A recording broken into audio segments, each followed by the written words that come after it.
À Espera de um Milagre. Stephen King é um autor muito conhecido por suas obras de horror, e ele é o cara que teve muitas de suas obras adaptadas para o cinema. De vez em quando o autor se arrisca em obras dramáticas, e como Hollywood não deixa passar uma chance de fazer dinheiro, eles pegam essas obras dramáticas também de um autor muito famoso para transformar em filmes. Então já tiveram filmes dele adaptados muito bons, como Conta Comigo e Um Sonho de Liberdade, que eu adoro. O Aprendiz também é outro muito bom. O Sonho de Liberdade, aliás, é um dos meus filmes favoritos da vida, e ele foi adaptado e dirigido pelo Frank Darabont, que volta aqui para dirigir e adaptar A Espera de um Milagre. O filme é adaptado do livro agora homônimo, porque antes ele foi lançado no Brasil com o nome de O Corredor da Morte. Mas o filme veio com esse título e com o sucesso do filme o livro passou a ser chamado de A Espera de um Milagre e você só acha com esse nome a partir de agora. E o filme começa em 1999, ano de lançamento do filme, mostrando o protagonista, o Paul Edgecombe, idoso em idade avançada, vivendo numa casa para idosos, e ele começa a contar a história dele, revivendo as memórias dele como chefe da guarda da prisão, onde ele trabalhava no bloco dos prisioneiros que estavam condenados à morte. Eles apelidavam esse bloco de Milha Verde, porque falava-se que a caminhada do preso da cela para cadeira elétrica, na época era cadeira elétrica, era a última milha, e como o chão do bloco dele era verde, eles chamavam de a Milha Verde. Daí o nome original do filme, The Green Mile. E esse começo do Paul Edgecombe narrando essas memórias dele, deixa pro Darabont pegar e transportar a gente lá pra 1935 e ver tudo o que aconteceu. E aí vem o Paul Edgecombe interpretado pelo Tom Hanks, com seus 40 e poucos anos. E a gente acompanha a rotina de trabalho, de receber prisioneiros e tudo que eles têm que fazer, ao mesmo tempo que ele tá passando por uma infecção urinária extremamente dolorosa,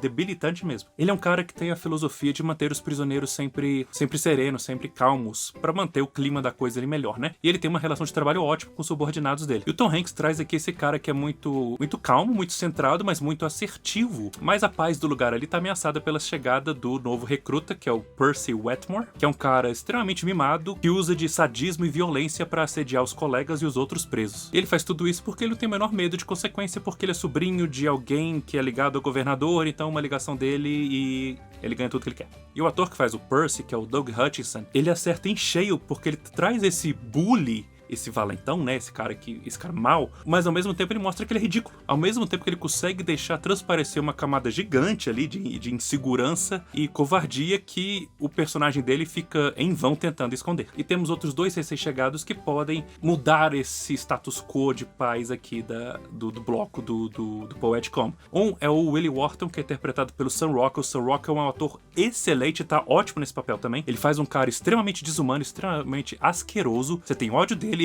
ele fez o meu trabalho, porque é pra isso mesmo. E o segundo é o John Coffey. John Coffey é um homem de mais de 2 metros de altura, deve ter 2,30 metros, ele é gigantesco. Para esse papel contrataram o Michael Clarke Duncan, que é um cara muito grande, muito musculoso, gigante também, mas mesmo assim fizeram técnicas aqui de perspectiva forçada para deixar ele parecer ainda maior do que ele é na vida real. Quer dizer, do que ele era porque infelizmente ele veio a falecer. E ele tá lá porque ele foi condenado do estupro de 2 garotinhas brancas. E é uma coisa relevante aqui ele ser negro. E o Stephen King revelou que ele queria que esse personagem fosse negro porque, dado o contexto histórico dos Estados Unidos em 1935, levando em conta a sociedade, a cultura da época, ele falou que tem que ser negro porque não haveria a menor sombra de dúvida que ele seria condenado à morte. E quando você olha só isso, você pensa, mas um cara que é condenado de estupro de 2 crianças não merece ser condenado à morte? Isso pode abrir várias discussões, mas conforme você vê a história se desenrolar e o que aconteceu, aí você vê que o comentário do Stephen King tem um peso muito maior. Mas não vou falar aqui exatamente o que acontece, porque eu não quero dar spoilers. Mas aí, quando o John Coffey chega, começa a pegar a gente de surpresa, porque você chega um cara lá gigantesco, extremamente musculoso, condenado de um crime hediondo, extremamente cruel, mas você vê um cara extremamente gentil, um cara medroso, tipo, tem medo do escuro, e ele parece ter a capacidade mental infantil, saca, de uma criança. Então, o contraste dessa figura física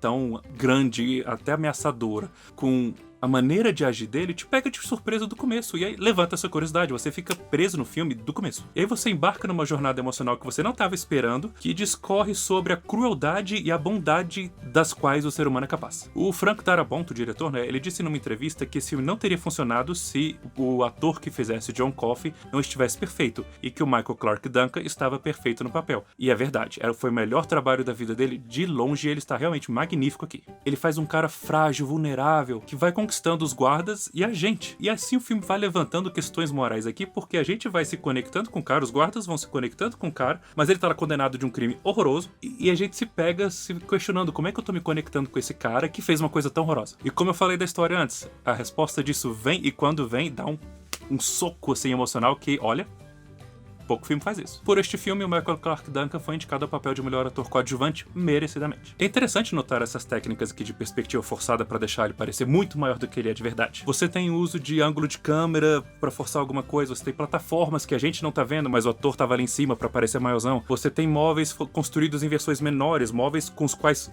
o John Coffey interage, ou seja, ele parece muito maior, mas o móvel construído depois em tamanho normal, quando o personagem interage. Todo esse tipo de coisa cria essa mágica do cinema. E eu gosto muito que o Frank Darabont usa o tamanho do John Coffey pra transmitir uma mescla de poder e vulnerabilidade. Ele vai brincando com isso, que impressiona, sabe? Que ele mescla isso com closes em momentos certos, que pegam a gente, saca?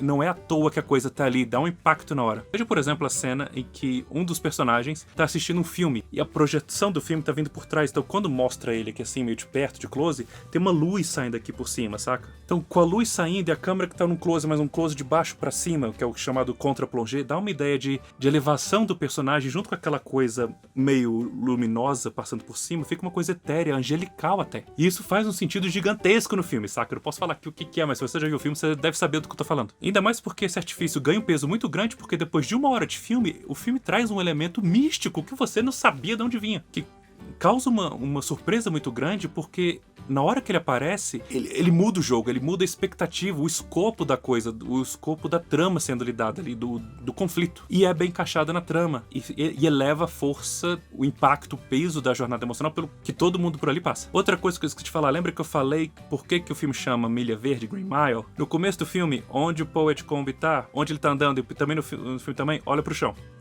Você vai entender. Esse longa merece muitos outros elogios, desde os outros atores que estão ótimos em seus papéis e os seus próprios arcos narrativos que são muito bem escritos, e também figurinos e cenários impecáveis que não só retratam muito bem a época, como tem uma função narrativa. Não vou entrar muito nisso porque senão esse vídeo vai ficar grande demais, e o filme também já é grande, o filme já tem 3 horas, então você quer ver uma coisa comprida, vai ver o filme que é muito bom. O meu vídeo vai ficar entre os 10 minutos aqui. Mas o ponto-chave aqui é que esse é um trabalho belíssimo, que ressalta que o Stephen King tem uma sensibilidade para drama que rivaliza com a sua capacidade de criar obras de tensão e suspense e horror, que resultou nesse filme aqui, que é adaptado por pessoas que claramente entenderam muito bem o espírito da obra original, que tem atores inspirados, um roteiro redondíssimo e uma direção precisa. Eu diria que esse filme é melancolicamente tocante. Pessoal, muito obrigado por assistirem meus vídeos. Gostam de Stephen King? Assistiram à espera de um milagre? Prefere quando ele faz terror ou drama? Comenta ali, curte aí pra continuar dando passos nerds, não deixem de se inscrever aqui.